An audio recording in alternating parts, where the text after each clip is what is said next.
Good morning, Raptor freaks. Alexiot's here. It is Tuesday morning, and the Raptors are playing the Chicago Bulls. It's the last home game before a road trip they're about to go on, where they go to Washington, and then they head out west and play the Lakers, the Clippers, the Nuggets, West Coast teams. It's a very important game today. Obviously, the last game was important because we needed to win to even our record, but instead we're now 2 games underneath 500 still. And I don't like that. I really want to just get to that 500 and over. Michael Grange is predicting on his Twitter yesterday that we need to win like 16 out of 4 games to really get into the playoffs and avoid the play-in.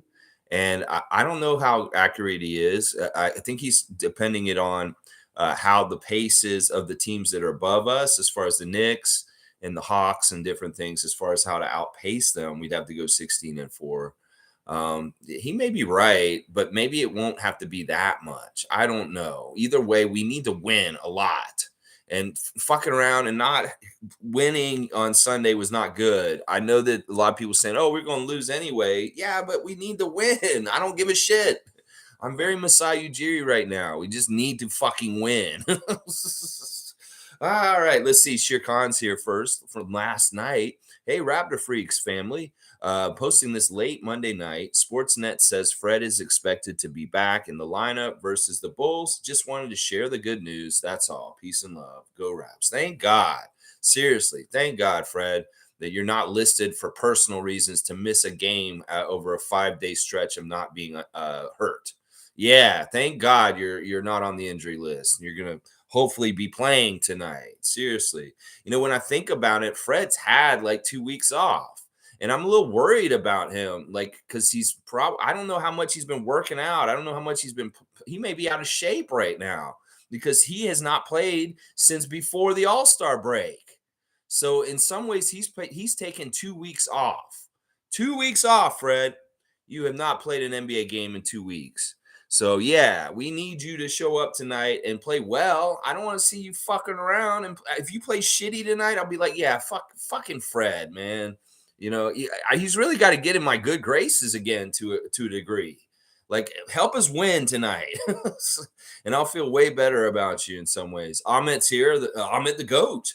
Yo, Amit. Good to see you this morning. Tom Duke's here. Good morning. Let's all Raptor the heck out of today. Yeah. Do it the Raptor way. Like Tom Duke is saying, you got to go to work. Do it the way the Raptors should be doing it on the court to win. Let's bring in that winning mentality to what we do. And hopefully they'll do the same. They'll come to the arena prepared and correct and be able to kick some major ass tonight. Yeah, Mike is here. Salute the Real Ones Project Truth Always. Thank you, Mike, for being here this morning. And as always, check out Logical Raptors Fanatics YouTube channel. It's fantastic. All right, yeah, let's look at the injuries real quick. On our side, only person is listed is Otto Porter Jr. We knew he'd be there, but no Fred. Thank God, as Shere Khan has told us this. Thank God, Fred. Thank God you're coming to the game tonight, hopefully. I won't even get my hopes up just in case. Not coming to the arena for sure. Not even coming to the country is our friend, Mr. Tragic. He is not traveling with the Bulls during their upcoming 2-game trip. Casey Johnson of NBC Sports Chicago reports. That's probably for the best, Goran. Don't even come over here. You're probably not going to help your team, that's for sure, coming to Toronto. You'll be a distraction. You'll be a person of enmity that the fans will probably take it out on. And so there's no reason for you to come across, especially since you're not really needed on this team anymore, Goran. Patrick Beverley's now on this team. And honestly, I don't see where you're getting minutes as far as like he should just be using all of your minutes at this point. So maybe Goran is doing a little disappearing act like he did on us last year for the Bulls at this point because his aspirations aren't higher anymore. There's none. Because the Bulls have no reason to play you at this point. Javonte Green is also out today. His knee is what the problem is. He's a couple weeks away from returning, so he is very much hurt. And then Lonzo Ball, he's been shut down for the whole entire season. It's a real big disappointment and a big reason why they went and got Patrick Beverley for the stretch run here. You know, the Bulls are kind of like us in the way that they are really are bought into trying to make the playoffs. and do as best as they can, even though they're in much worse shape than we are further down. And they have been losing a lot of really sad kind of games recently. But their roster is quite interesting at this point as far as like who they're starting and how and stuff like that. They're undersized, guys. So we really, really need to, first of all, we'll neutralize things with Vucevic, with Jakob Poeltl, and then you know who their power forward is. Their second biggest guy in their starting lineup is DeMar.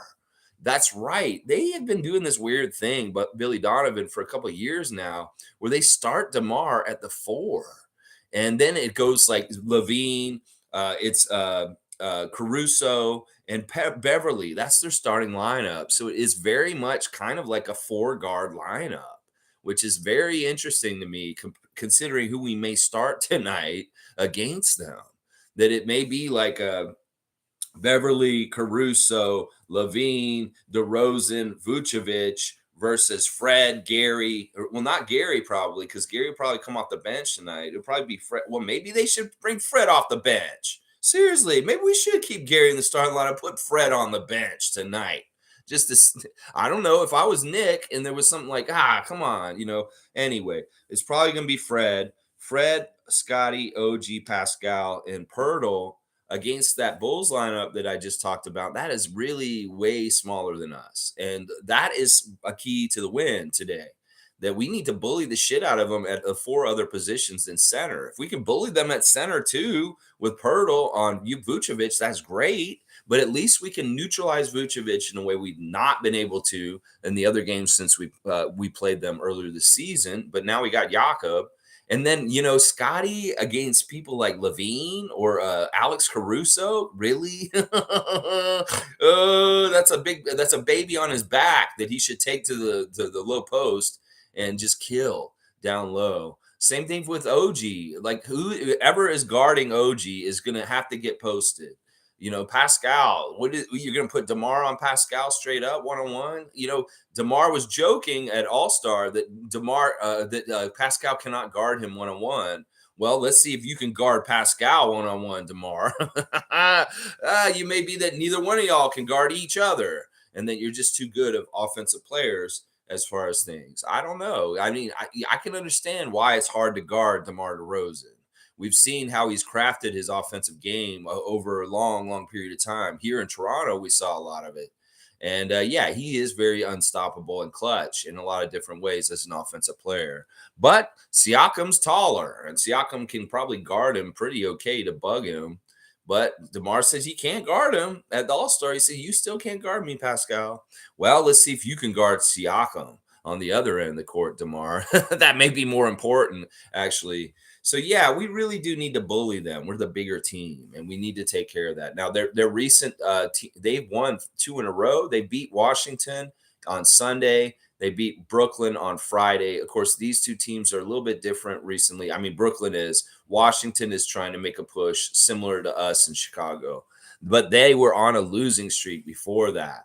They had lost 6 games straight until they won the last 2 they played. So the Bulls are in an interesting spot. In some ways, they're very similar to us, but I don't think they're as capable as us at this point to close out the season with more wins than losses. I think that they will be losing a lot more than they win, and they won't be in the play-in. I think that they're sitting about where they're going to be, and that anybody who thinks they're going to rise up and do something, you're crazy. Because they just had too much disappointment, whether it's waiting around for Lonzo, whether it's Zach LaVine being kind of a butt for a little while this season, whether it's, just lack of things and just chemistry not fitting and them just not adding up to winning. I know that sounds in some ways like some of the stuff that happened with us. Well, it is. They had similar problems this season as we did. And in some ways, they didn't get a yak. Patrick Beverley's not going to have the same kind of influence on their team as Jakob Poeltl. Because Pirtle's a big man and he can do so much stuff to really affect our outcomes. But Beverly will help, but he's not going to have the same kind of effect as far as from trade deadline move kind of thing. So it'll be very, very, very interesting to see the smaller Chicago team against the larger Raptors today. All right, let's see what you guys are saying. Callie's here. Good morning. I feel you, Lex. Hope we see a re-energized team. Yes. That's right. Y'all need to be pissed off. Y'all need to be scrapping. Y'all need to be desperate.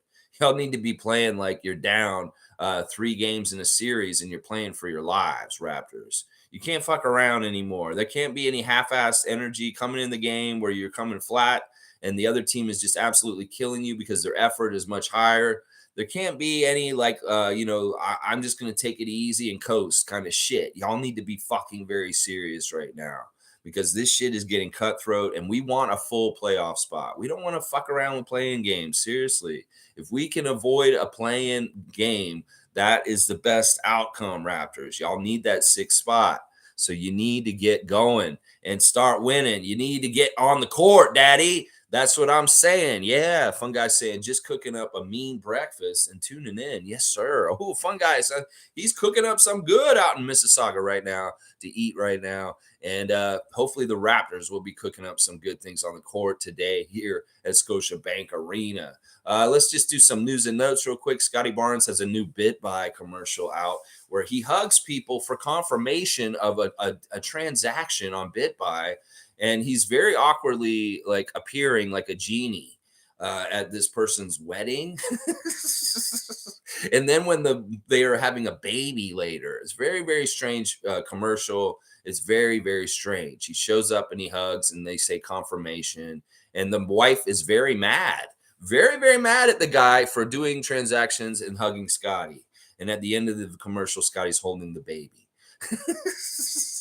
Scott, man, you're doing weird commercials, bro. I mean, I know from hanging out with you last summer, man, you're like an interesting dude, but these are weird commercials they're writing for you, honestly. These BitBuy ones. The Subway ones are pretty more straightforward, and the Google ones are beautiful. I love the ones you've done with Google, but these BitBuy ones are a little weird, man. I'm gonna say they're very strange.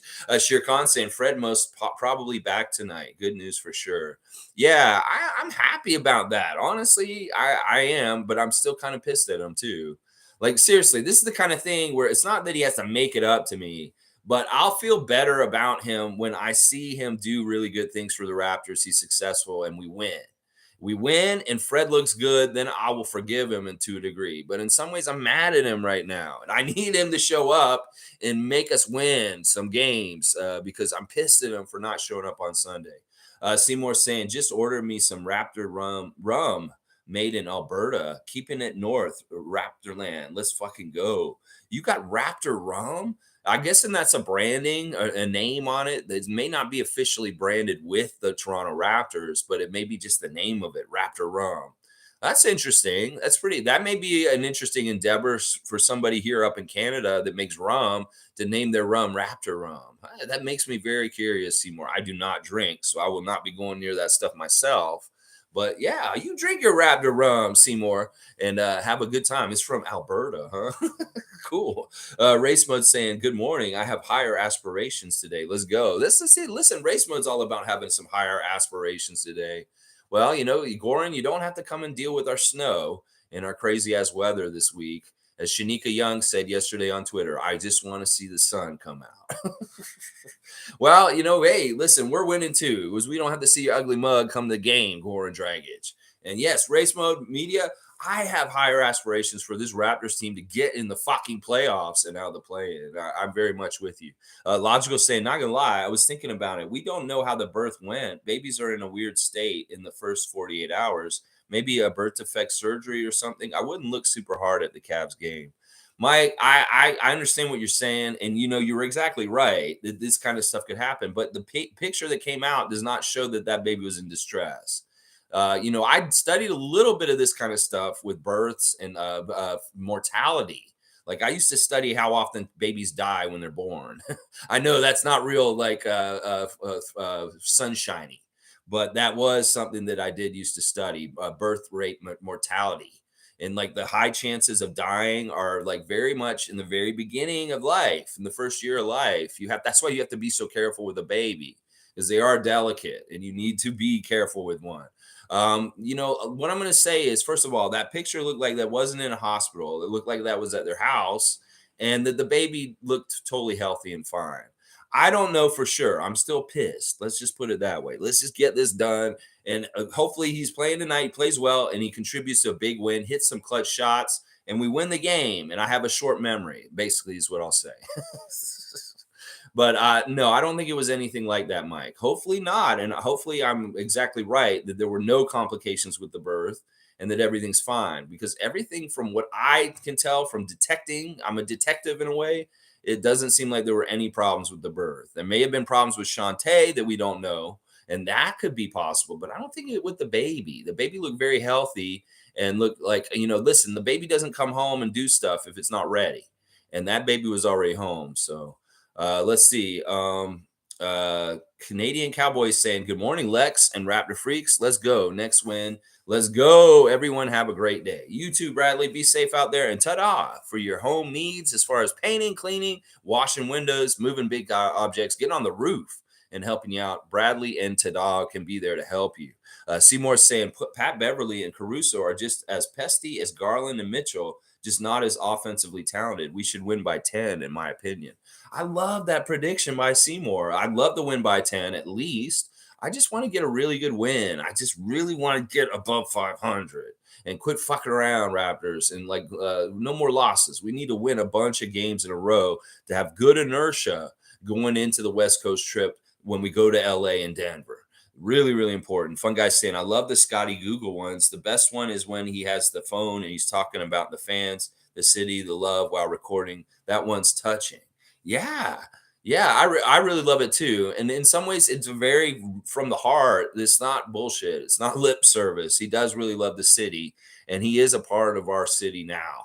That he likes to stay here when he has his off time and still hang around. He loved being here last summer. He really did. You think about all the scootering he did around the city, getting his dog, all the different fun things. I know Edmund caught him walking his dog last year in the summertime with his kids and got to take a picture with Scottie with his sons. That's fantastic. That's what I'm talking about. That's the good stuff. Let's see. Let Me Cook's here. Let's see what Let Me Cook is saying. I was looking at some of the NBA predictions for the Raptors. They have us finishing as high as 6th and as low as 9th. 538 gave us a 42% chance of making the actual playoffs, finishing 41-41. Yeah, it's gonna be that's what I'm saying. The 500 mark is so important for the Raptors going out. We need to try and get above it. The higher we can get above the 500 mark, the better chances we have to having a full playoff spot and not deal with any single elimination games or 2 games and then you're eliminated. We don't want that shit. No, we don't. Let's see. Nako's saying making some rice with leftover beef and broccoli. Poor Chicago Bulls having to deal with no Lonzo. Okay, everybody's cooking while they're watching me this morning. That's fine. Y'all go ahead and cook. Let them cook. Let them cook today. That's what we're saying here today. All right. Seymour saying all the Ball brothers down and out. LaMelo said he heard a pop in his right ankle. Same with LeBron. La, la, la, la. Yeah, I was going to mention this. News and notes from around the NBA. Some injuries happened last night. I don't like saying that. But these are injuries that may actually really help the Raptors because we're about to go to LA and play the Lakers. And if LeBron James is out when we go there, that makes things a little easier for sure. And then, LaMelo, we've got some games against the Hornets near the end of the season still that are important. And we know how important he is to the Hornets. And they're already in bad shape. Well, this only makes them worse if LaMelo Ball's done for the season. So, but hey, that's great for y'all's Wemby sweepstakes, angry Mexicans. So, don't be too upset or angry about it because it may be helping y'all get a high draft pick with LaMelo Ball being hurt yesterday. Yeah, unfortunate news, especially the LeBron stuff because, he just passed Kareem's record. Everybody's celebrating him to a degree. There's a lot of stupid hype on the U.S. side and ESPN and different media sources hyping them up as still being a title contender. You fucking people will hold on to a dream about the Lakers as hard as you fucking can. You are still trying to make up on ESPN how the fucking Lakers can be a title contender.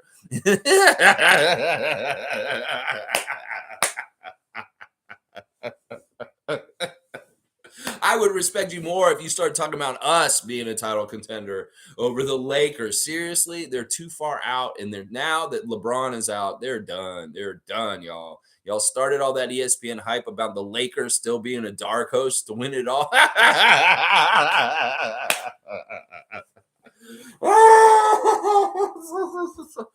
Never mind. I just love it when the NBA media doesn't get what they want and the Lakers are sunk and they can't fucking push them down our throats for no reason. Why do y'all do that? The Lakers are not a winning team. Y'all should be ignoring them. Other than LeBron, you can look at him, but that, as a team, you should not be talking about the Lakers because they're not a contender. I'm sorry. Y'all are crazy. Cool Cat saying, good morning, Raptor Free Crew. Another opportunity for a W. Shantae posted on Twitter, then deleted it. So hopefully she is safe and healthy from third birthday. That's great. I like that. I really do like that, that things are healthy and everything seems fine. Okay, that is good. That's the most important thing to me, ultimately, is that everything was all right. And if Fred's away for a while, I'm wondering, well, shit, is something wrong? I don't want anything to be wrong. I want him to play basketball. I want him to be on the court, and I want him to play for the Raptors. That's what I want. Nothing wrong, and him to show up and play. Yeah, Duke saying, Lex, you heard about the doc, The Grizzly Truth on Crave? Haven't seen it yet, but I suspect the same thing that happened to the Expos happened to the Grizzlies. Interesting. Yes, I saw this morning that it has been added to Crave, and I guess I might have to watch it this afternoon. Yeah, I'm very interested in watching The Grizzly Truth, the story about partly why the Grizzlies moved from Vancouver to Memphis.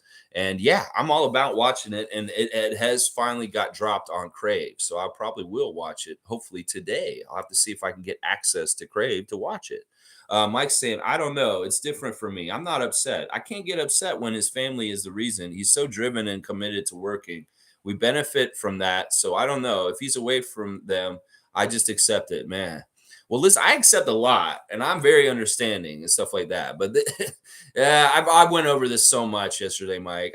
Everybody knows my stance on this. Listen, I've stood up for Fred all year in all kinds of different ways, but in this one, he just really pissed me off. You know, like I said, 2 games, that's fine. I can deal with 2 games, but 3 games off, especially with a very important Cleveland game that was very, very important. That was really, I just, anyway, I don't want to keep rehashing yesterday's subject. Today's a new day, and we're just open to the opportunity to him returning and playing a good game and helping us win, and the Raptors win. That's all I give a shit about. Get that W tonight. Fred's back. That's great. And I can forget about it as long as he comes back correct and kicks some ass and we win tonight. Otherwise, I'm going to be like, what the fuck is wrong with his team? Because why did he have to go not come on Sunday? Anyway, fun guy saying, for anyone wondering, that Scottie ad is called What's Good Canada, by far his best ad. The Google Pixel ad, What's Good Canada. Yeah, it's a very good ad. It's a very well done ad. I love that it has Kensington Market in it, a very special place to me in the city of Toronto. And then, it is very reminiscent of some of the things he would say on his Twitch last summer.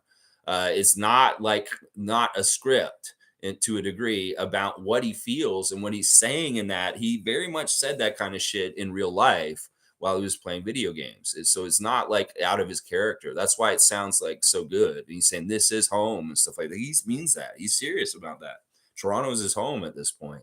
Seymour saying, Miami put in playoff mode early to get past Philly. Hate them. Both happy Sixers lost, but I wouldn't put a shiny penny from the 90s on any of them bums. Let's go Raptors. Yeah, a lot of people are not believing in Philadelphia because of the way they lost last night. They're not believing in the Celtics either. The Knicks kicking the Celtics ass last night. In fact, we had the opposite happen. I know that Shir Khan said yesterday, now the referees will help the Celtics against the Knicks.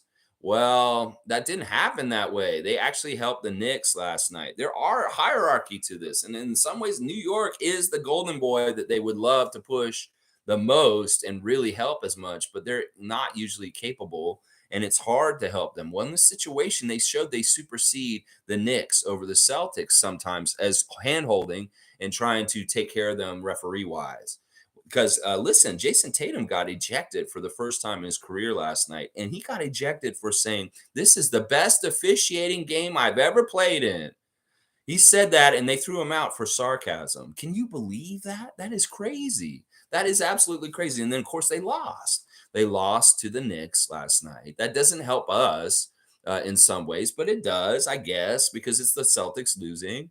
But I still would have liked to see Philadelphia and Boston win their games yesterday And Miami and New York winning is not good for us in some ways. So maybe in the grand scheme of things, the NBA is like, well, this will screw the Raptors over and it'll help New York and Miami, but it's at the detriment of the Celtics and the Sixers.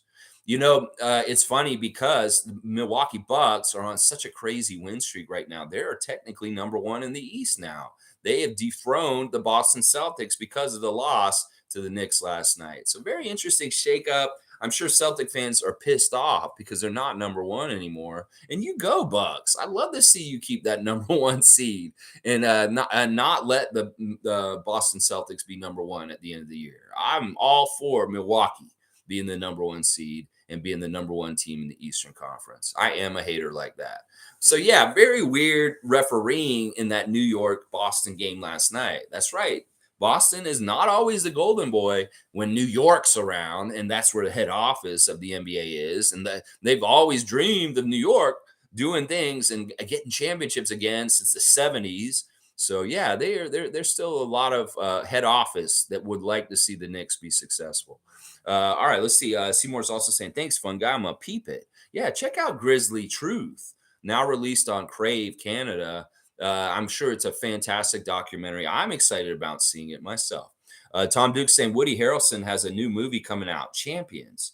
A former minor league basketball coach receives a court order to manage a team of players with intellectual disabilities. That it's good.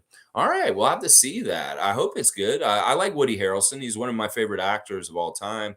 If it's a basketball movie and it has something to it, a nice heartwarming story, I would love to see it. So thanks, Tom, for that information. Duke saying, yeah, Melo hurt my fantasy team. Had to scrape the bottom of the barrel and pick up Dennis Smith Jr. Yeah, how's y'all's fantasy teams doing? We're on the home stretch. So go check out your Raptor Freak Yahoo Fantasy Basketball and see where you're at. It looks like Tom Duke has still got a 10-point lead over Duke Rocks. And it is very much, getting separated a little bit. We'll see. Tom's looking like he's still online to win it all.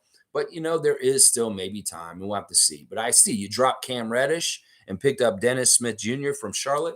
That's very sound fantasy strategy. You have a player that gets hurt. Well, somebody on the same team is going to step up and take those minutes and hopefully get more production. And he's predicting it will be Dennis Smith Jr. So you're just basically getting your injury replacement. Very smart stuff by Duke Rocks. Very, very smart. Alex is here. Good to see Alex Terex. Can we hire M.A. Doka next season? Nurse offense is complete trash, especially with Fred out. Oh, my gosh. No, I don't want M.A. Doka. No.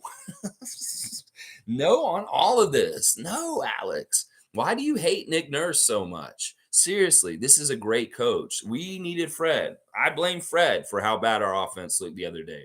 Listen, Cleveland did some interesting things with their defense to make things really tough for Scottie and Pascal and the guys to have court vision. They were very much making it very cluttered and very disorganized and very hard for us to do a lot of things. I really give a lot of credit to JB Bickerstaff for having a very disruptive defensive system against us on Sunday that didn't make anything easy. The ball movement was stagnant and hard to get around for different reasons. No, and you get a strike. Fiercely saying, good morning, fam. Keys, grab the Bulls by the horns tonight and get the W. Fred VanVleet is back. I love to hear that, Fiercely, and I agree. Cool Cat saying, I think Celtics and Sixers losing is to help keep Raptors out of the playoffs. Collusion. It could be. I mean, I don't think that they're thinking about us, but they're definitely thinking about helping the Heat and the Knicks. That's for sure. Nako's saying Bucks are the new number one in the league. That's right. I like that.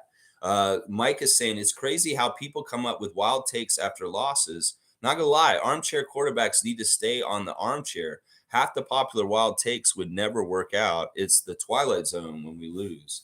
I know, that's why I hate losing and the way that things are these days. Mike, we got to be Project Truth because there are a lot of crazy ass ideas like this Alex guy who just put one out there just a little bit ago. Yeah, it is. There is all kinds of crazy reasonings and fixes that people have. They're crazy. All right, let's do the ref report for today. Hang on. Is there anything else I want to do real quick? One more thing real quick before I do the ref report. Michael Grange on his Twitter yesterday was asking, what is MLSE worth? Raptors have arguably the biggest market in NBA, all of Canada. Leafs are one of the most valuable franchises in hockey, and TFC is a leading MLS franchise where values are climbing. Scotiabank Arena always in use. Wild. How much is it worth? Well, somebody who knows answered him, and that is Richard Peddie. He used to run MLSE when I used to work there. He was very much the head of MLSE. Well, he should know, and he is saying that MLSE is valued at 6.5 billion US dollars. But no one would step up to purchase all the assets at once, and it would be maximized value by piecing it off a long ways from 2 billion Canadian 10 years ago. So he's saying that MLSE was worth $2 billion in 2013, and at this point it is tripled in a half, in 6.5 billion. That's amazing, and that is something else. I mean, that's what I'm saying. That's the difference. Like that is making money. That obviously that the valuation of that whole organization has tripled from 2 billion to 6.5 billion in 10 years. You can see how an NBA championship and different things that happen with this team can add value and enrich Larry Tannenbaum, and why he would want to spend money to make more money. Because look, he is valued. The company is worth 3 times what it was worth 10 years ago. Yeah, that's what I'm saying. Spend that money to make a little money. Yeah. Yeah, let's see. Cool Cat saying collusion is on the refs by NBA, not the teams. NBA want to punish us for not selling. Yeah, maybe. I don't know. That may be reading too much into it, but I don't mind this kind of speculation because it's good to get kind of in the realm of it and think, well, this could be possible. Fiercely saying typo. I meant let's grab the Bulls by the horns. Eastern Conference are unpredictable at this point. Raptors will need to make the most of the remaining games in order to grab a playoff spot. Yeah, we can't worry about what other people are doing too much and just kind of focus on what we're doing from game to game. As far as we need to be winning our games, and even if Miami's doing this or the Knicks are doing that, we can't give a shit. We got to take care of our own business and just worry about ourselves because we can't control any of that stuff. We control what we can control, and that's putting the best effort out there and winning these fucking games. Yeah, Alex is saying, is Trent gone next to sign Pirtle and Fred? Hopefully we sign all 3 of them. We'll see. The summer will be here, and we'll get more answers to that question. I don't think Trent's gone necessarily. I think we really do want to retain him. MSJ saying it should be a win tonight. Bulls guards are it. Well, listen, the matchup, they're dangerous, obviously. I will say this. It's always dangerous when DeMar DeRozan comes back to Toronto because of the situation with DeMar DeRozan in Toronto and the fact that he's that kind of player that can really dominate a game and be the guy. We need to key on him and not let him get going and get started. Now, then there's a whole problem with Levine, him starting to get going and go crazy too. A really big important factor for us to win is for Siakam to be the best fucking player on the court tonight. That we need him to be undeniably like Donovan Mitchell was on Sunday. I am the best guy on the court. I'm scoring the most points. I'm the dominant player in this game. I am the number 1 superstar. I'm the closest to being all NBA team, first team. That's what he needs to do tonight. Siakam needs to establish, DeMar, I love you. We just saw you at the All-Star weekend in Utah, and we palled around and we did some cool stuff on Open Gym. But now I need to kill you. That's what he needs to be like tonight. He can't be all sunshine and happy and fun. You need to be like Killer Instinct tonight, Pascal.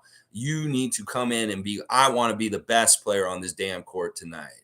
It's undeniable. I am the player of the game. I'm the one that Jack and Matt are picking to be like the so-and-so player of the game at the end of the game. You need to do that, Siakam. And if it's not you, one of them other Raptors needs to do it. If Freddie shows up and he decides he wants to be the man and be the best player on the court, I have no problem with that. I just need a Raptor to do it. Scottie, you want to do it? You show up and be the best player on the court, you go ahead. I just need a Raptor to do it. I just need one of them Raptors to be better on the court than DeMar DeRozan or Zach LaVine or Vucevic, whoever the fuck over there. I don't think it'll be Vucevic, but those 2 guys in particular, we really do need to contain and hold them up. So, yeah, I am thinking about that when I'm wanting us to win. Let Me Cook saying on the Forbes list last year, Raps came in at number 10 for most expensive franchise. They were ahead of teams like Philly and Miami, which I was surprised to see. Yeah, I looked at that list too. We were just ahead of Philadelphia. And I remember when I was talking about this last summer in the off season on one of my content drops, Philly fan was in there with us, and we argued a little bit about it, and we were just slightly more valued higher, but we were valued higher than them, and I love that. That's so much. All right, let me do the ref report for you guys now. Our refs tonight are not much better than the other day. I mean, they are, but they're not. I don't know. I don't know how to read this ref crew completely. I'll kind of read through them as I read them right now. James Williams is the crew chief tonight. He is in his 14th season. He is from Memphis. He lives in Chicago, Illinois. Right now, he is living in Chicago right now. So I never like hearing that the ref is from the city of the other team. Favorite TV show is Snowfall. I'm not even sure what that is. Well, if he likes that show Snowfall, he'll really like what Toronto's looking like right now. His favorite movie is that one again with Morgan Freeman and Tim Robbins where they're in jail, Shawshank Redemption. His favorite book is 1619. His favorite app is Ref Masters. Ref Masters. Would most like to visit Africa. His bucket list is becoming the mayor of Chicago. See that? I feel like that's a conflict of interest. He loves Chicago so much. He wants to be the mayor, and now he's refereeing this game against the Chicago Bulls for us tonight. What the fuck is that? His hidden talent is throwing a baseball. He would like a meal of soul food. Not any specific dish. He just has his favorite meal is soul food. So that's just in general. Whatever soul food we feel like giving him, we'll give him, greens or whatever. I don't know. He's from Chicago. I don't like that. That's a big red flag. He's also very cocky ref. We win 53% of the time, and we lost the last game he refereed this season. And the Bulls win 53% of the time also, but it's 0.004 percentage points. It's 0.529 for us and 0.525 for them. So it's that even, it's that close with James Williams. He's really a wash, and in some ways I don't trust him just because he's from Chicago. The second ref is Tom Washington. He's the oldest ref in the NBA right now. He's 33rd season. He's from Arkansas, but he now lives in Atlanta, Georgia. He went to high school in Philadelphia. His favorite TV show is Martin. His favorite movie is that one with Eddie Murphy, and he's dating Boomerang. Favorite musician is Brian Culbertson and Stevie Wonder. His favorite book is the Bible. And just as a little add-on at the end, his favorite meal is salmon. So he would like some salmon. Yeah. Tom Washington is the oldest ref in the league. He's been around the longest. And he's a really important guy in some ways in the league. I have respect for him. I actually really like Tom Washington, but he's not good for us. He really isn't good for us. He is the worst referee for us today. We lost the last game that he ref. We win 43% of the time when he referees, but the Bulls only win 39%. So he actually favors us, even though he's the worst ref for us. So I don't know. I don't know what to expect from Tom Washington. Hopefully he can be very fair to us. But he is the ref that favors us out of the three because James Williams is even. And then the last ref, Matt Boland, he actually favors Chicago. He's in his 21st season. He is from Cromwell, Connecticut. He still lives in Connecticut. His favorite TV show is Seinfeld. His favorite movie is Tin Cup. His favorite musician is Tom Peddie. His favorite book is High Performance Habits. His favorite app is Dark Sky. He'd most like to visit Scotland, and he'd like to play golf at Augusta National. And that's not too far off from him because he's actually a PGA pro. He's actually a pro golfer, Matt Boland. That is the thing we know about him is he's a pro golfer, and he's also in the Connecticut National Guard. His favorite meal is pizza. So we got soul food, salmon, and pizza as the orders for the refs today. Now, Matt Boland, as I said, is the one that favors the Bulls the most.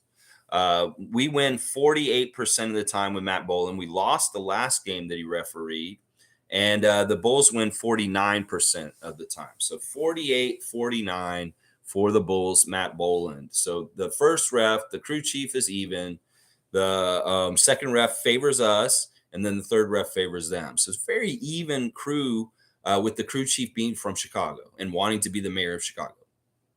Anyway, but yeah, there's your ref report. I'm not too happy about it. It's not the best. It's better than Sunday, though. It is better than Sunday, and hopefully they give us some home cooking as far as we're playing here in Toronto today, and that will help with that. So we'll have to see. All right, let me see what else you guys have put in the comments since I was doing the ref report. La la la la la la la la. Logical is saying snowfall is crack epidemic starting, and a story of a young man at that times, the rise and fall fiction of a crack dealer. First ones, cool. Okay, so Snowfall is about a drug dealer, and it's a gritty TV show about crack epidemic. Crazy. Okay, Wayne Strainer is saying killer mindset going into this game, hoping we can man up and just play team basketball and make our shots. Is Fred playing? All intents and purposes, it shows that he is, because he's taken off the injury list, and there's no reason why he shouldn't play tonight. Honestly, there really wasn't a reason why he shouldn't have played on Sunday also, but there's no reason why he shouldn't play tonight. Seriously. MSJ is saying, I think the Bulls guards can be contained by OG and Barnes. They aren't those small, quick types like Garland, but is Fred VanVleet back? Yes, he is back. They're saying, I'll believe it when I see it, but I'm pretty sure that he's not on the injury list, and they're saying, yeah, he should be playing. I mean, I don't understand why he wouldn't.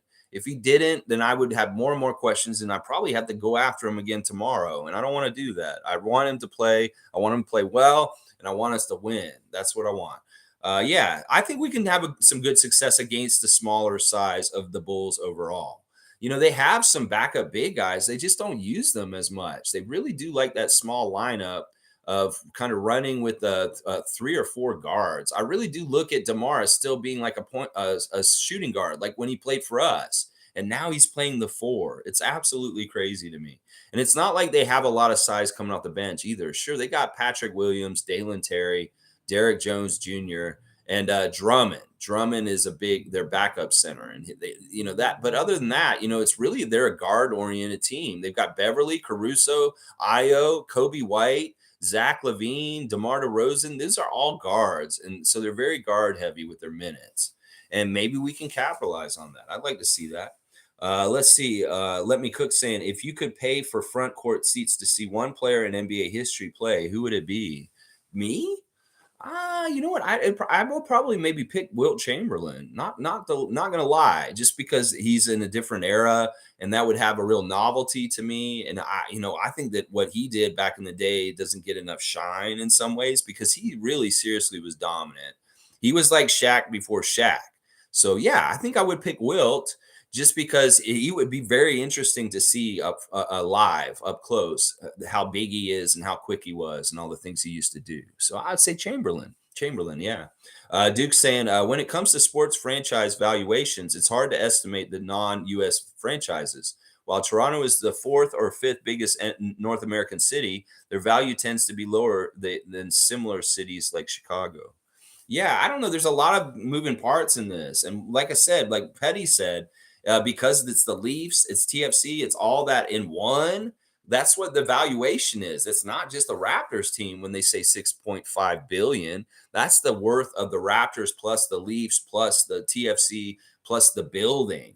All of that together is worth 6.5 billion. So, and that's what Peddie's saying, is like they wouldn't sell it all together, because somebody probably wouldn't want to buy all the teams all at once for that price. They'd piece it out, and maybe the Raptors chunk is actually only like 3 billion itself or something like that. Nako saying Fred is back tonight. Yeah, he should be back. He should absolutely be back tonight. If he's not back tonight, I'm gonna be pissed off. G is saying, wait, the one ref wants to be the mayor of Chicago. What is the NBA doing? How hard is it to not give a ref for the city they live in? Well, I've noticed that they do this sometimes, and maybe this is part of their argument to say it's fair. Is like, we've had games against Orlando where the refs are from Orlando. We've had games against Atlanta where the refs are from Atlanta. We're having a game tonight where the ref is from Chicago when we're playing Chicago. I think that partly they do that to say, okay, well, this guy can't be partial to the Raptors because he's from Chicago. Maybe they figured out how to balance it. Some of it has to do with their records with the teams. I very much noticed that James Williams just now, his record for the Bulls and us is almost the same. So maybe they look at the percentages of how the teams win with each ref and they say, well, these guys have equal winning percentages pretty much. James Williams should be refereeing this game in Toronto. I don't know how they select who gets what game, but I do think it does have to do with winning percentages of teams and how they won with that ref and maybe where they're from. I mean, that does seem like a coincidence. We play the Miami Heat and one of the Goebel brothers is our fucking ref. We play Philadelphia, and we've got a fucking Philadelphia Mafia ref involved. So yeah, it's very weird. It's very weird. And I don't know. This is part of more of my exploration of the refs and how they impact the game and whether they have biases. So Tom's got the food. It looks like he's got a piece of chicken with some mangoes or limes. I guess that's the soul food. And then we've got the fish, which is the salmon. It's just a fish on a line. And then there's a pizza. Very basic meal. It's like one word answers. What do you guys want? Soul food. What do you want? Salmon. What do you want? Pizza. Okay. All right. Easy.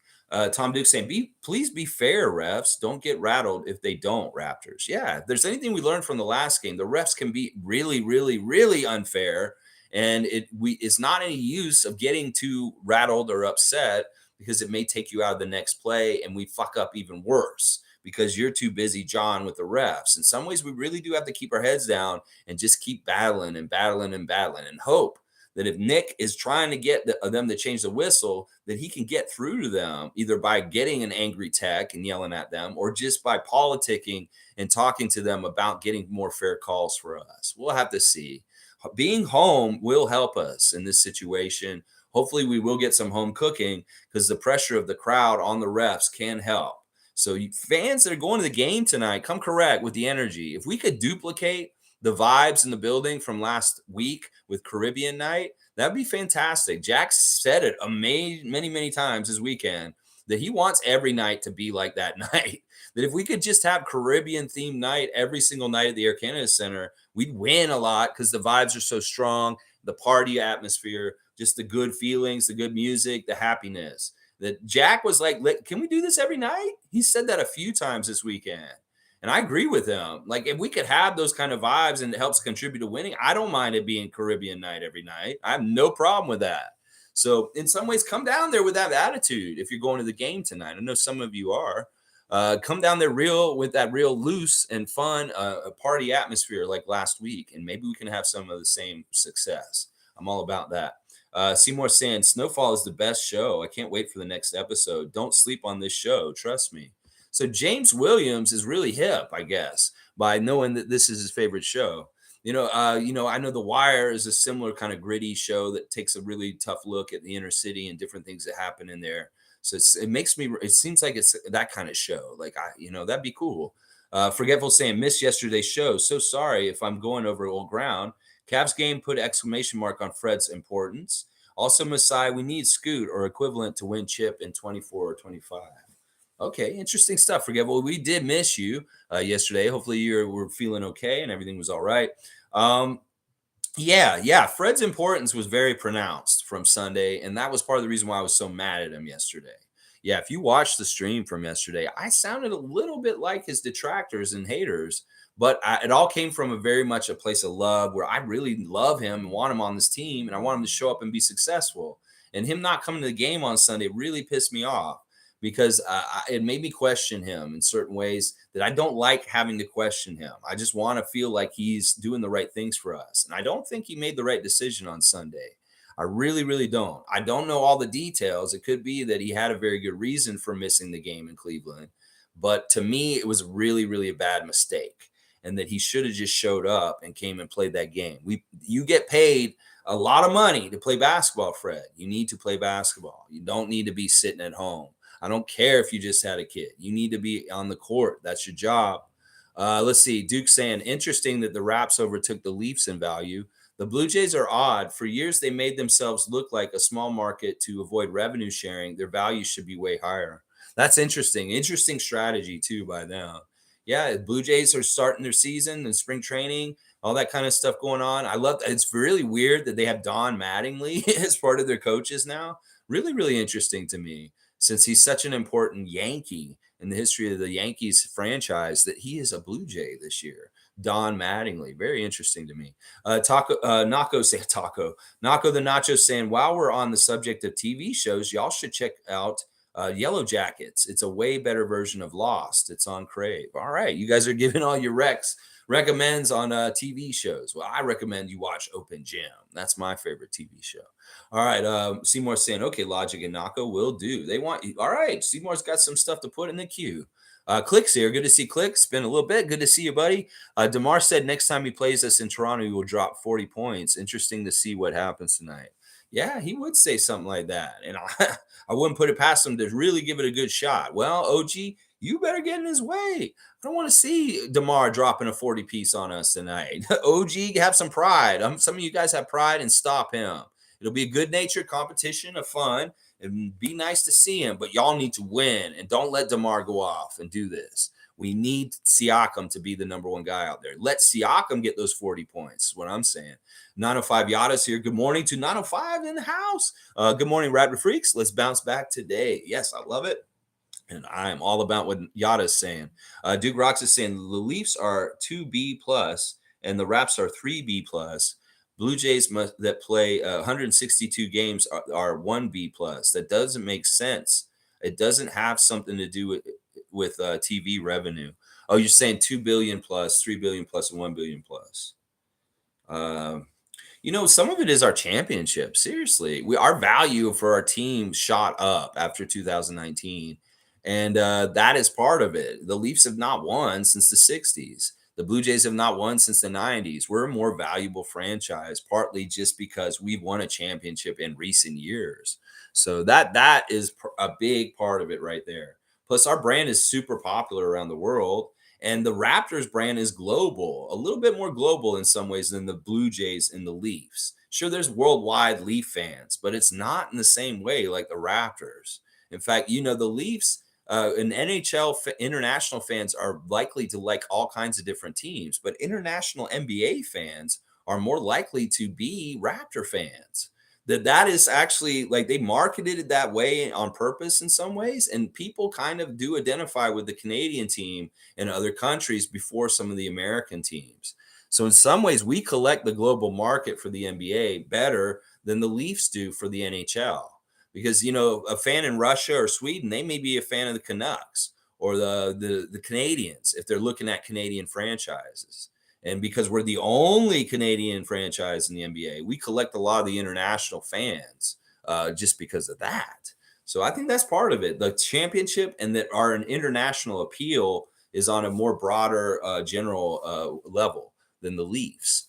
Logical saying, I watched The Girl from Plainville on Hulu and Chippendale's Fiction on Hulu. Both true crime-based story series. Both cases are pretty famous. Okay, you guys are giving all the recommendations today. All right, here, I'm going to do my own little serial story, the real MASCOT matchup right now.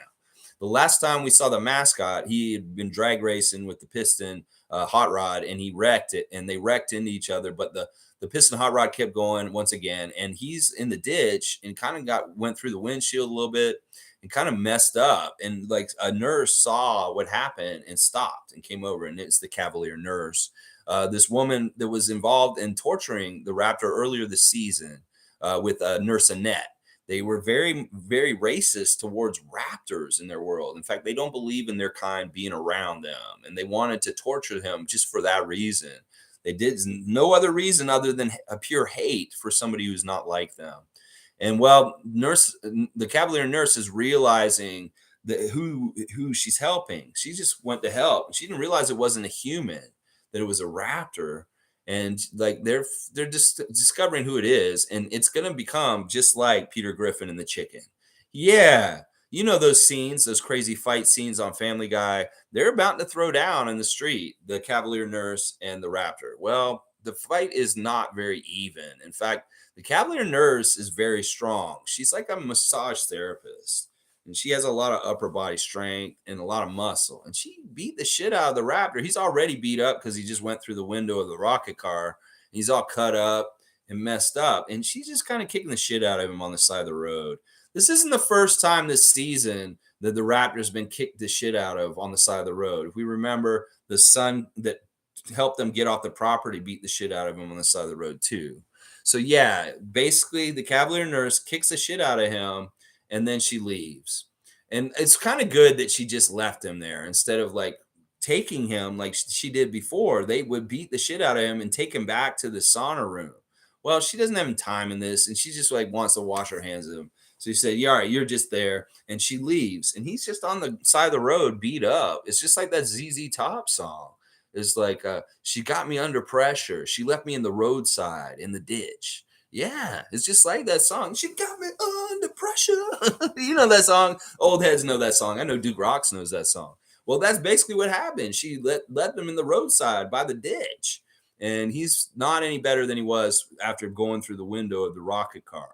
So yeah, what's going to happen here? Are you feeling good about his opportunity tonight to get okay and get up off the ground and get moving again? Or will he stay there in that ditch, kind of beat up and not in a good place? We'll have to find out. Are you bullish on him getting it together or not? Are you bearish or whatever? I don't know. Are you bullish on him getting it together and stepping up? That's the way I'm going to connect it to Chicago. Are you bullish on the Raptor getting up off the ground? Is basically what we have to find out. We got to see if they can do it. All right, that's next time on the Real Mascot Matchup. We'll find out if he can get up. Is basically that's all he has to do. He's just got to get up out of that roadside in the ditch because he got under pressure. That's right. Duke's saying, sorry, I meant to say it does have to do with TV revenue. Since it's global media giants that own all Toronto sports franchise, they don't have to pay the team what should be fair value. Yes, media conglomerates, Rogers and Bill.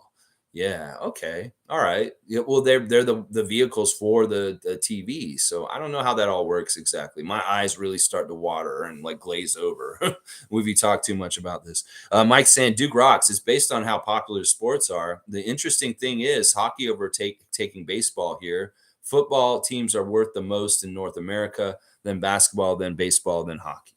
Yeah, that sounds about right. With what Mike's saying. Let Me Cook saying, being from America, I've always been under the impression that anytime Canadians got into a dispute with each other, it ended up with them exchanging maple syrup and a nice hug.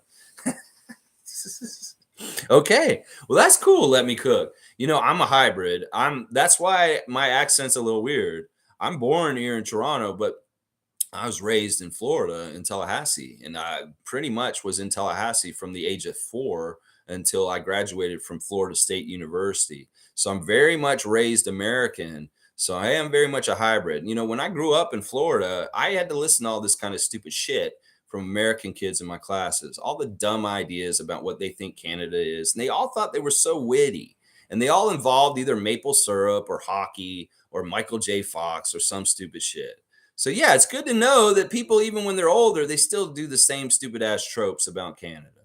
You know, it was the same thing when I was a kid. I heard it all, man. Trust me. All the dumb stuff. Do you have to go from your house to get the mail and you deal with polar bears? Do you live in an igloo? Do you know everybody that lives in Canada because it's such a small place? I know this guy, Bob from Vancouver. You know Bob, don't you? No, I'm from Toronto. You know, everybody, you know, my barber would say, oh, it's Alexi from Montreal. I'm like, no, I'm from Toronto. I'm not from Montreal. And my barber would get it wrong every single time, even though I tell him. You know, Americans have no idea anything about Canada. In fact, we should maybe teach them a Canadian history studies class. You know, the one thing that's going wrong in America right now is they're rejecting education. And they're so stupid. In fact, this is something that's very important for the future of America. You are making Mike Judge's idiocracy become true because basically you're taking away history and teaching children the truth and how to logically think because you want to program a bunch of non-thinkers that can't think for themselves. because that's what they want. They're trying to tier the education system in the US for two different people. For the rich, they can pay to have their children go to private school and get normal critical thought teaching and how to teach these kids to think for themselves. Meanwhile, for the regular people in the United States, in Florida in particular, if this is where it's first happening, they don't want to teach them any critical thinking skills, and they want to teach them exactly what they want to teach them. Well, that's not going to serve any of those kids. They're going to be dumb as fuck. And it's just going to make the country of the United States intellect go down shoo, because of what they're doing. It literally is turning into idiocracy on that side of the border. Now, I would say the American education system needs to expand its programs. And yes, there should be more African American studies. There should be more studies of every single type, and they shouldn't be covering up ugly parts of their history, because you don't learn from history if you don't know it, you repeat it. And that's why the Americans are so fucking stupid, and their education system is going to fail the majority of their children going forward. I would say y'all need a Canadian history class just to learn a little bit more, because I'm going to tell you this right now. This is the craziest shit. You know, Americans, you play American history trivia games against Canadian students that went to school here in Canada, went to education through the public school system here in Canada. They're going to beat you at your own fucking history. I'm not lying. American students are not as educated as Canadian students on U.S. history themselves. It's amazing the deficit between education here and down there. In fact, I feel robbed because I'm a product of the public school system of Florida. But within that system, and I know how they tried to program me, not wanting me to think for myself. Well, I bucked that system. I didn't do that shit. And I'm the exception, because a lot of people do. And it is really scary. You can go watch Bo the Fifth Column. He has a new piece out on this about the tiered system that they're trying to build for education in the US. All they're going to do is hurt their own children. If you're voting for these kind of education reforms in the United States right now, you are really fucking up your future for your children.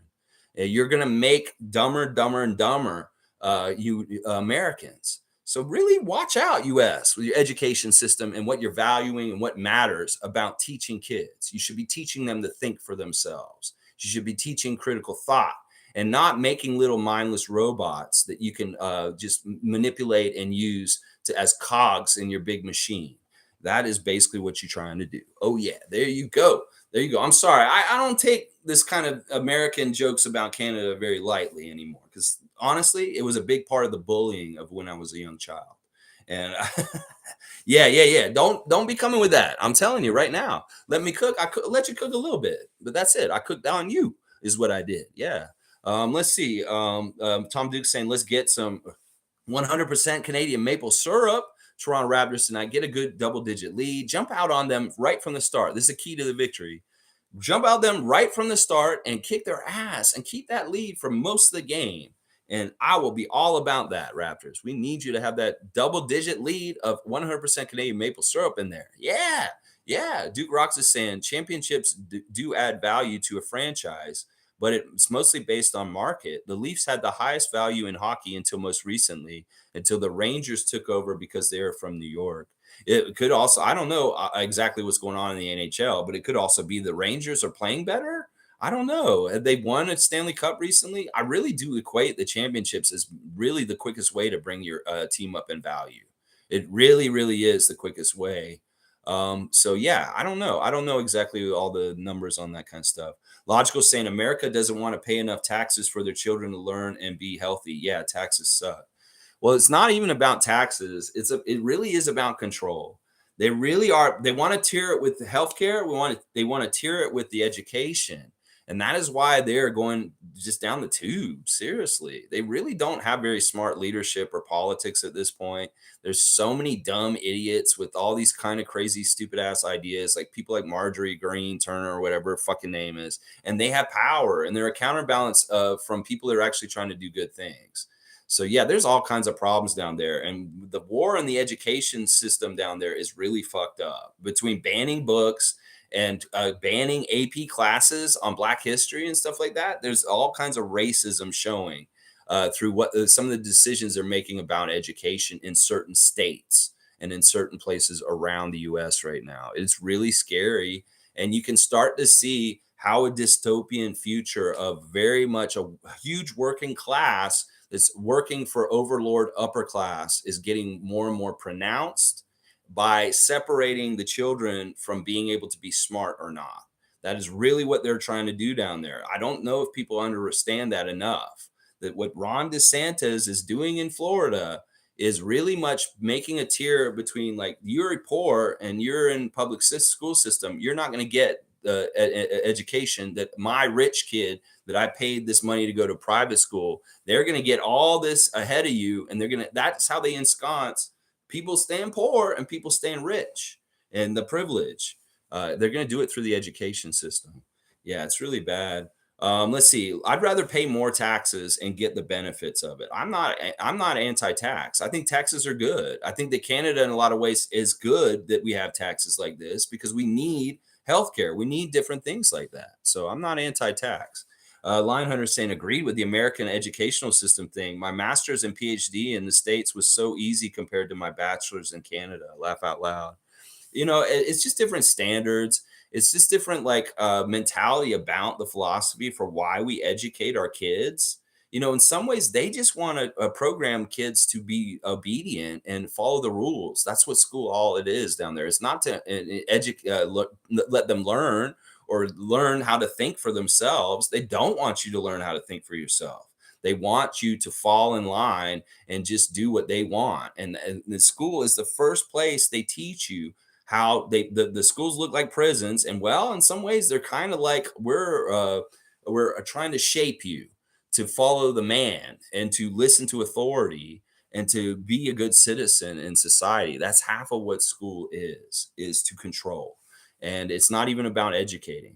Nako's saying North American history in general leaves something to be desired. When I was in school, they didn't teach me about what happened to natives. Yeah, we have blind spots up here in Canada too, and really fucked up shit. But at least we're trying to look at it critically, and maybe there are pushes in our educational system to get more of those courses that tell the truth about things like the residential schools and our history with the natives that were here before we came here. Yeah, I totally listen. There's all kinds of bullshit that people are finding out about. Like, one of the ones recently is Mount Rushmore.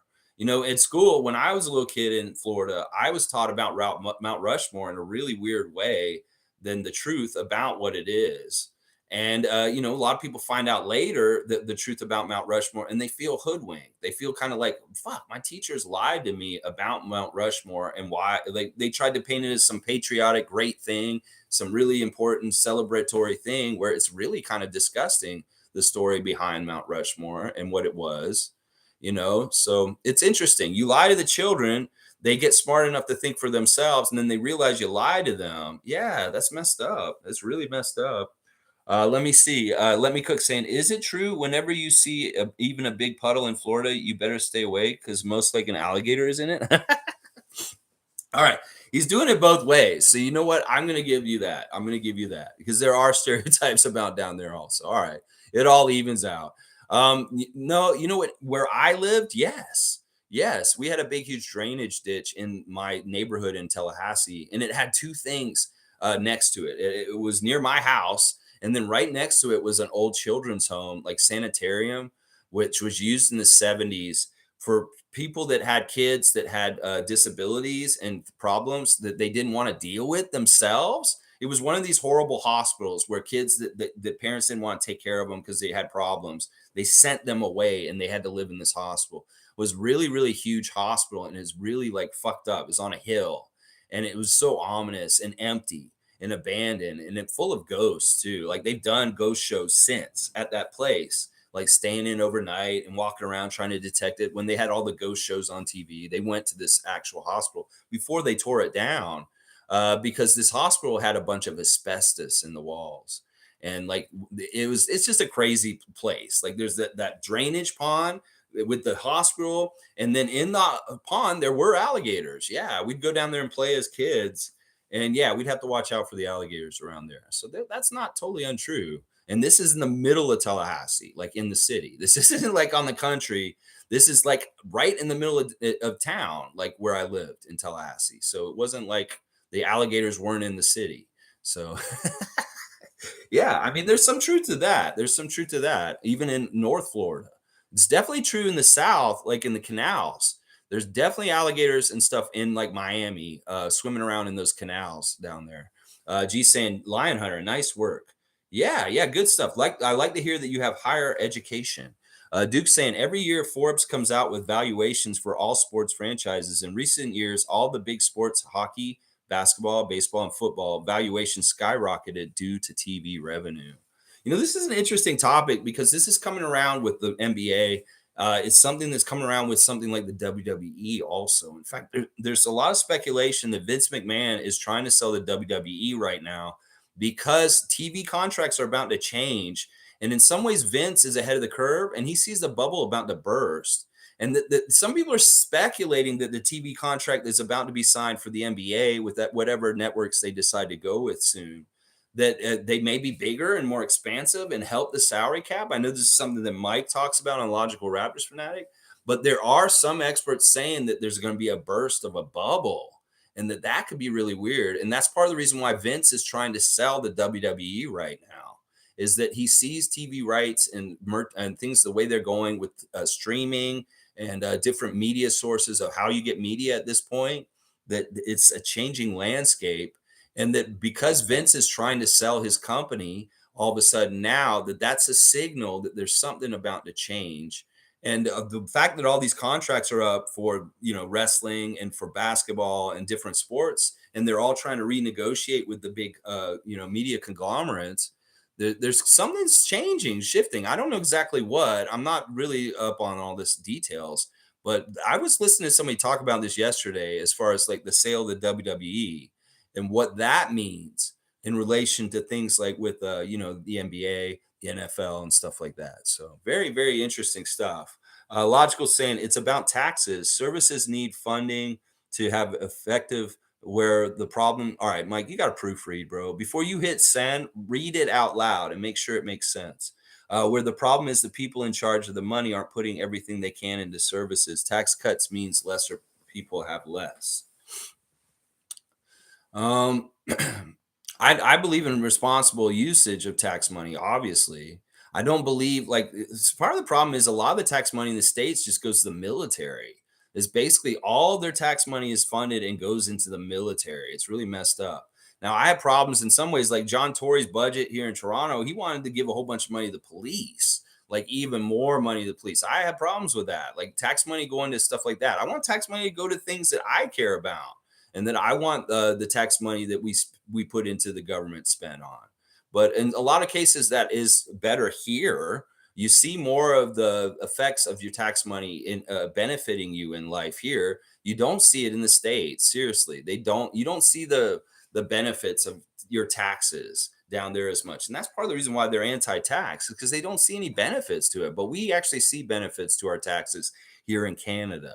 And that's why I'm okay with higher taxes, because I actually see the benefit here. Meanwhile, all the taxes they pay down there, it's going halfway around the world to fund new fighter jets and new nuclear arms, all this kind of bullshit.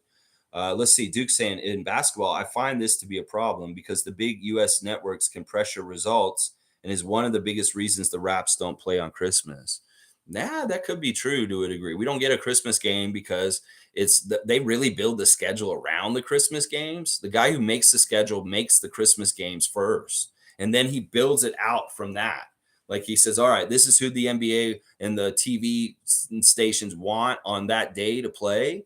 And then they build the schedule out from that, with like the major games on national television being the next thing they fill in. And then everything else kind of fills in around it. Let's see. Basketball needs to be more accessible globally. Too much restrictions if you don't have cable. Games need to be accessible on mobile all the time. I think that to an extent there is that. If you have the app and you pay for the NBA, you can watch it on any device, anywhere. I think their reach around the world of the NBA is pretty strong. I think that people all around the world can watch it. There's some sort of way to do it. But I agree, basketball should be accessible. Cool Cat's exactly right. That people need to be having the ability to see what they can dream about becoming, possibly.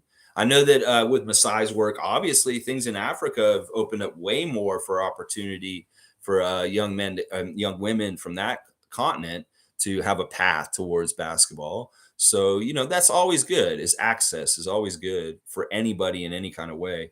Nako's saying, here's hoping Toronto gets this election right. No good reason we shouldn't have warming centers. Yeah.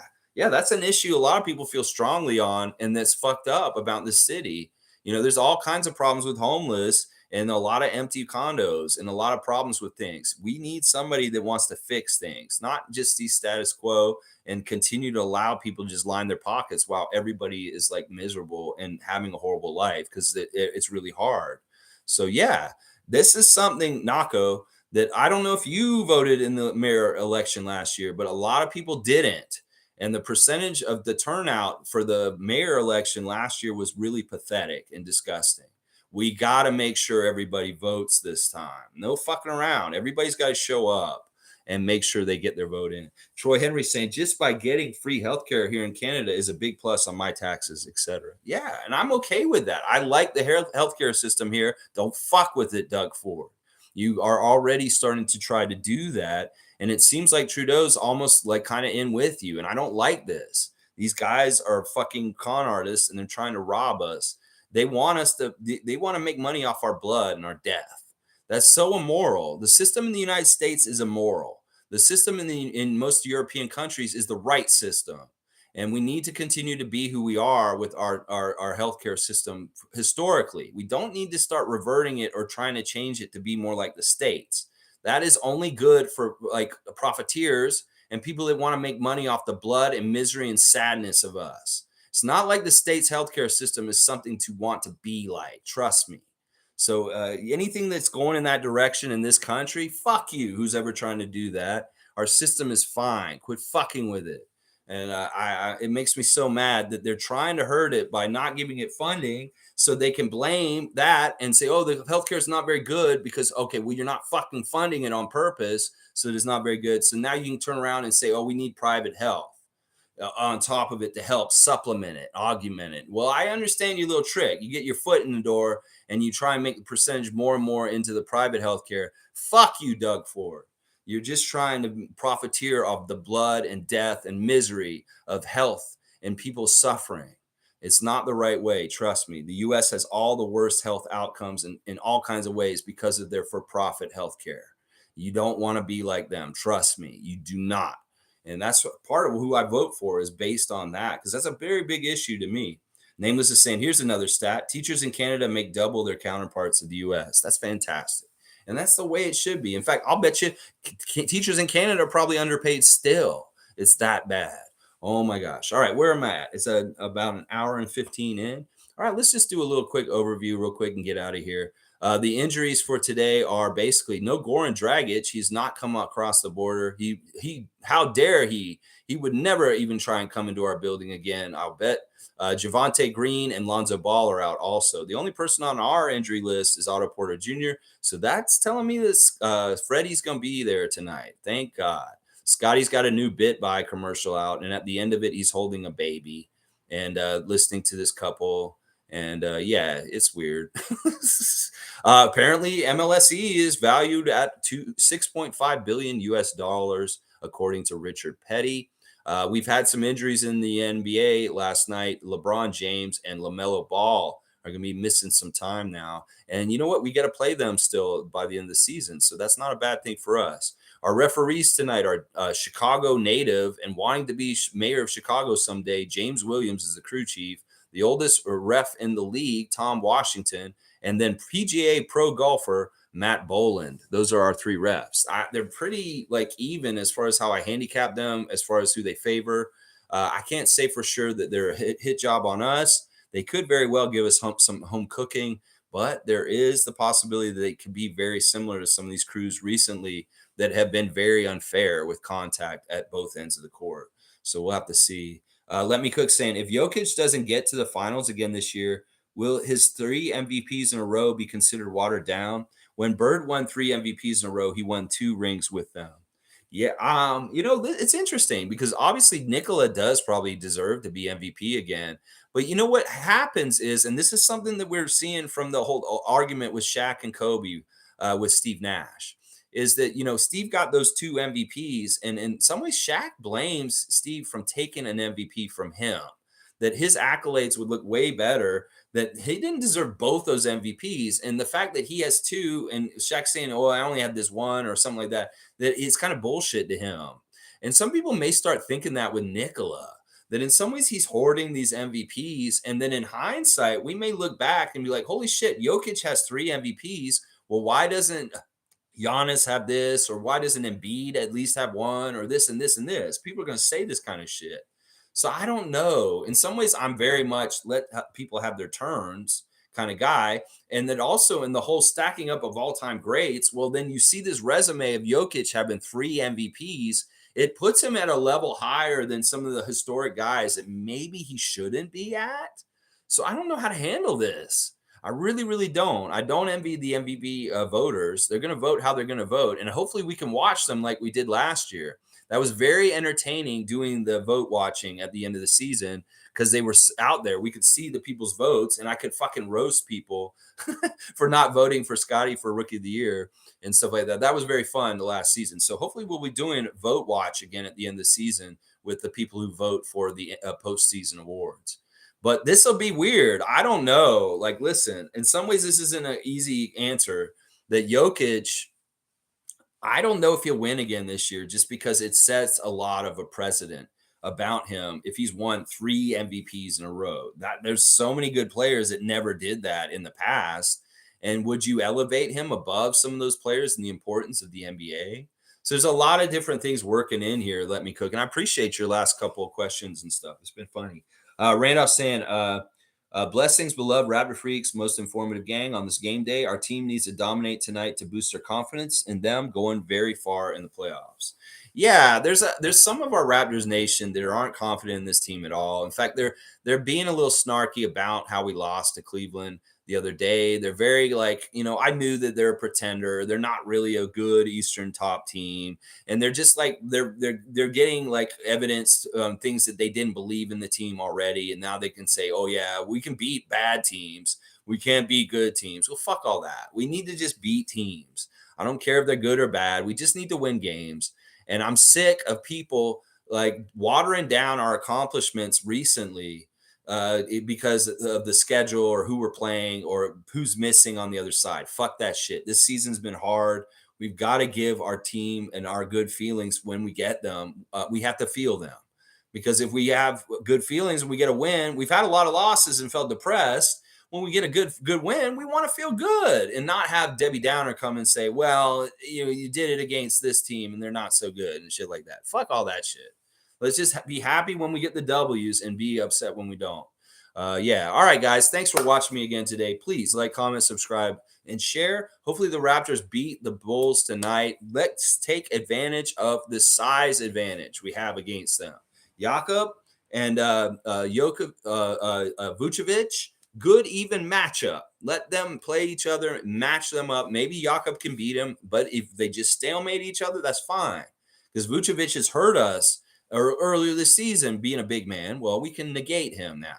And then as they all go down the lineup, they're all going to be smaller than us after that. If you're going to play DeMar DeRozan at the 4 tonight, Bulls, well, we should be bullying you. If we don't take advantage of a size advantage against the Bulls tonight, I'll be kind of upset with Nick Nurse for not taking that low-hanging fruit that's real easy to get advantage from. In fact, last game against Cleveland, we did not establish the paint in any kind of way. They dominated the paint and kept us out.